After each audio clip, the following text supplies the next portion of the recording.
दोस्तों, भारत और ऑस्ट्रेलिया के बीच 3 मैचों की रोमांचक वनडे सीरीज का पहला वनडे मुकाबला आज खेला गया, जहां दोनों ही टीमों के बीच हमें कांटे की टक्कर देखने को मिली। इस मैच में भारतीय टीम के कप्तान हार्दिक पांड्या ने टॉस जीता और पहले गेंदबाजी करने का फैसला किया। तो वहीं पर दोस्तों, ऑस्ट्रेलिया की टीम को पहले बल्लेबाजी करने का न्योता दिया। अब इस मैच की शुरुआत हुई ऑस्ट्रेलिया की तरफ से सलामी बल्लेबाज के तौर पर ट्रेविस हेड और मिचेल मार्श की जोड़ी ओपनिंग बल्लेबाजी करने के लिए मैदान पर उतरी, जहां पहले ही ओवर में मोहम्मद शमी ने बेहतरीन गेंदबाजी की।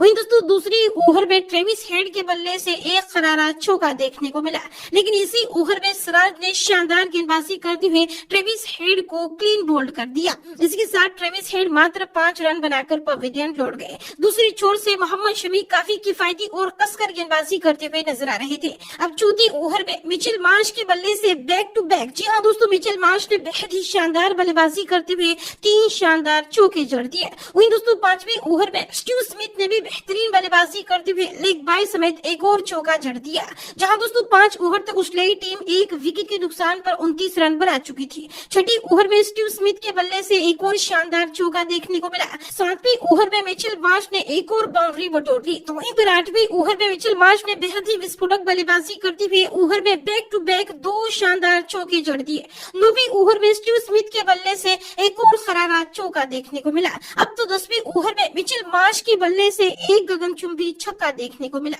10 ओवर तक ऑस्ट्रेलियाई टीम 1 विकेट के नुकसान पर 59 रन बना चुकी थी, जहां दोस्तों खास तौर पर मिचेल मार्श बेहद ही T20 जैसी पारी खेलते हुए नजर आ रहे थे। वहीं अब 11वीं ओवर में मिचेल मार्श के बल्ले से एक और आकाशीय छक्का देखने को मिला। स्टीव स्मिथ और मिचेल मार्श के बीच अर्धशतक की साझेदारी पूरी हो चुकी थी।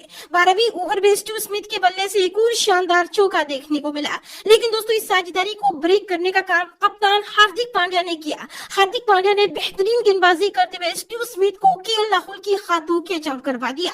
कप्तान स्टीव स्मिथ 22 रन बनाकर पवेलियन लौट गए, लेकिन अगले ही ओवर में नए बल्लेबाज मार्नस लाबुशेन ने शानदार चौके के साथ अपना खाता खोला। 15वें ओवर में मिचेल मार्श के बल्ले से एक और खतरनाक छक्का देखने को मिला। वहीं दोस्तों, अब तो मिचेल मार्श ने हद ही कर दी। 17वीं ओवर में मिचेल मार्श ने पहले तो एक शानदार चौका लगाकर अपना अर्धशतक पूरा कर लिया और इसी ओवर में एक और करारा चौका जड़ दिया। वहीं दोस्तों, 18वें ओवर में मिचेल मार्श के बल्ले से एक और आउट ऑफ पार्क यानी कि शानदार छक्का देखने को मिला। 19वीं ओवर में मिचेल मार्श ने एक बार फिर से धुआंधार बल्लेबाजी करते हुए एक चौका और एक आकाशीय धोनी जैसा खतरनाक छक्का जड़ दिया। वहीं 20वें ओवर में मिचेल मार्श ने एक और शानदार चौका जड़ा, लेकिन इस खतरनाक खिलाड़ी को आउट करने का काम अब जडेजा ने किया। चौथी गेंद पर जडेजा ने शानदार गेंदबाजी करते हुए मिचेल मार्श को मोहम्मद सिराज के हाथों कैच आउट करवा दिया। मिचेल मार्श 81 रनों की ताबड़तोड़ पारी खेलकर पवेलियन लौट गए। 20 ओवर तक ऑस्ट्रेलियाई टीम 3 विकेट के नुकसान पर 129 रन बना चुकी थी। अब कुछ देर तक भारतीय गेंदबाजों ने दबाव डाला। जडेजा और कुलदीप यादव ने कसकर गेंदबाजी की। ऐसे में 23वें ओवर में कुलदीप यादव ने बेहद ही शानदार गेंदबाजी करते हुए मार्नस लाबुशेन को रविंद्र जडेजा के हाथों कैच आउट करवा दिया और मार्नस लाबुशेन 15 रन बनाकर पवेलियन लौट गए। लेकिन अगले ही ओवर में जोस इंग्लिश ने एक और करारा चौका जड़ दिया, लेकिन अब ऑस्ट्रेलिया के विकेट का पतन होना शुरू हो गया था।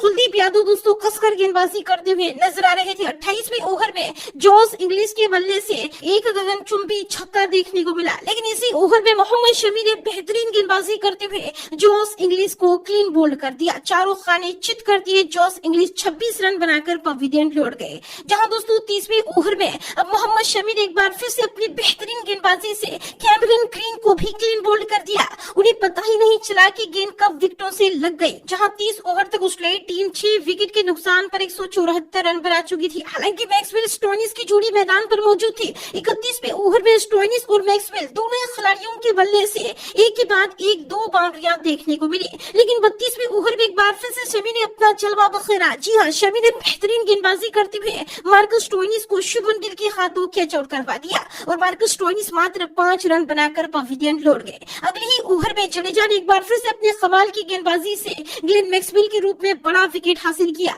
उन्हें हार्दिक पांड्या के हाथों कैच आउट करवा दिया और मैक्सवेल मात्र 8 रन बनाकर पवेलियन लौट गए। हालांकि इसी ओवर में माइकल स्टार्क के बल्ले से एक और करारा चौका देखने को मिला, लेकिन अगले ही ओवर में सिराज तो कहां पीछे रहने वाले थे। सिराज ने बेहतरीन गेंदबाजी करते हुए सीन एबेट को भी शुभमन गिल के हाथों कैच आउट करवा दिया। और एबिड तो बिना खता खुद ही पवेलियन लौट गए, जहां दोस्तों सिराज और कुलदीप अपनी बेहतरीन गेंदबाजी से जलवा बखर रहे थे।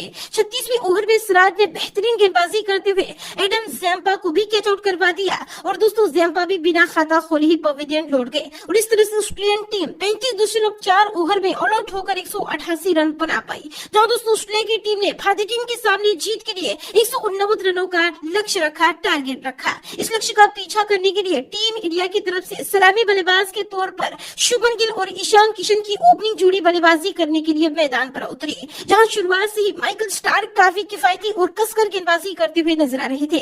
दूसरी ओवर में टीम इंडिया को बड़ा झटका लगा। जी हां दोस्तों, स्टोइनिस ने शानदार गेंदबाजी करते हुए ईशान किशन को एलबीडब्ल्यू आउट करवा दिया और ईशान किशन 3 रन बनाकर पवेलियन लौट गए। हालांकि अगले ही ओवर में शुभमन गिल ने एक और खरारा चौका जड़ दिया, लेकिन चौथे ओवर में विराट कोहली के बल्ले से भी खरारा चौका देखने को मिला। लेकिन 5वें ओवर में मिचेल स्टार्क ने शानदार गेंदबाजी करते हुए बड़ा विकेट हासिल किया। जी हां दोस्तों, विराट कोहली को एलबीडब्ल्यू आउट करवा दिया और विराट कोहली मात्र 4 रन बनाकर पवेलियन लौट गए। इसी ओवर में मिचेल स्टार्क ने एक बार फिर से अपनी बेहतरीन गेंदबाजी से सूर्य कुमार यादव को भी एलबीडब्ल्यू आउट करवा दिया। सूर्य अपना खाता भी नहीं खोल पाए, जहां 5 ओवर तक टीम इंडिया 3 विकेट के नुकसान पर 16 रन बना चुकी थी। अब दोस्तों अगले ही ओवर में शुभमन गिल ने एक और शानदार चौका जड़ दिया। 7वें ओवर में केएल राहुल के बल्ले से भी खरारा चौका देखने को मिला। शुभमन गिल और केएल राहुल ने भारतीय पारी को संभाला था। 9वें ओवर में शुभमन गिल ने एक और शानदार चौका जड़ दिया। 10वें ओवर में राहुल ने भी शानदार चौका जड़ा, जहां 10 ओवर तक टीम इंडिया 3 विकेट के नुकसान पर 39 रन बना चुकी थी।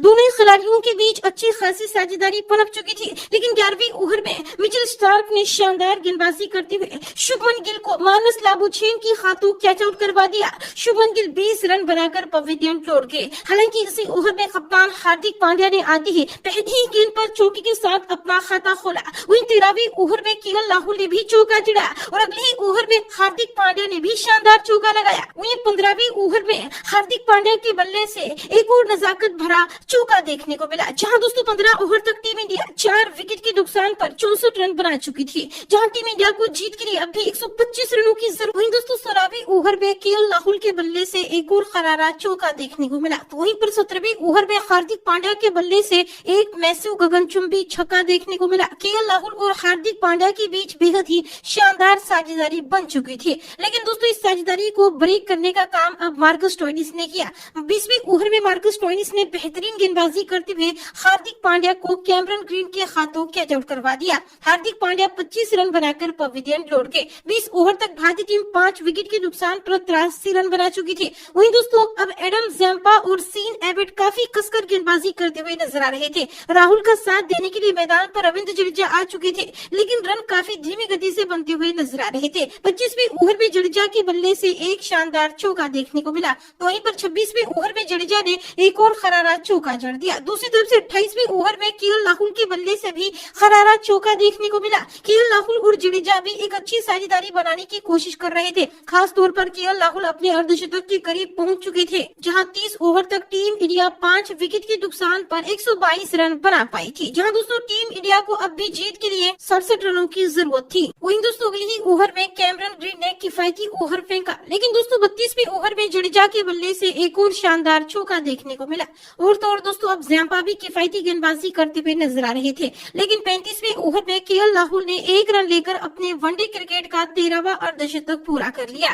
केएल राहुल की यह बल्लेबाजी काबिले तारीफ थी। इसी ओवर में राहुल ने एक और शानदार चौका जड़ दिया। उसी के साथ टीम इंडिया 150 रनों का आंकड़ा भी पार कर चुकी थी। 35 ओवर तक टीम इंडिया 5 विकेट के नुकसान पर 150 रन बना चुकी थी। वहीं अब 36वें ओवर में केएल राहुल ने शानदार बल्लेबाजी का अपना नमूना पेश किया। पहले तो केएल राहुल ने एक खरारा चौका जड़ दिया। इसी ओवर में जडेजा ने वाइड के रूप में 4 रन लेकर 4 रन बटोर लिए। वहीं दोस्तों इसी ओवर के चौथी गेंद पर केएल राहुल के बल्ले से एक आकाशीय छक्का भी देखने को मिला और इस ओवर में टीम इंडिया ने कुल 17 रन बटोर लिए। लेकिन इसके बाद दोस्तों कुछ देर तक मिचेल स्टार्क और सीन एबट ने किफायती ओवर फेंके, जहां दोस्तों 40वें ओवर में जडेजा के बल्ले से एक के बाद एक बैक टू बैक 2 शानदार चौके देखने को मिले और इसी के साथ दोस्तों टीम इंडिया ने इस मुकाबले को 5 विकेट से जीत लिया। भारतीय टीम ने इस लक्ष्य को 39.5 ओवर में ही चेस कर लिया। दोस्तों इसी में केएल राहुल यहाँ पर 75 रन बनाकर नाबाद रहे, तो वहीं पर रविंद्र जडेजा 45 रन बनाकर नाबाद रहे।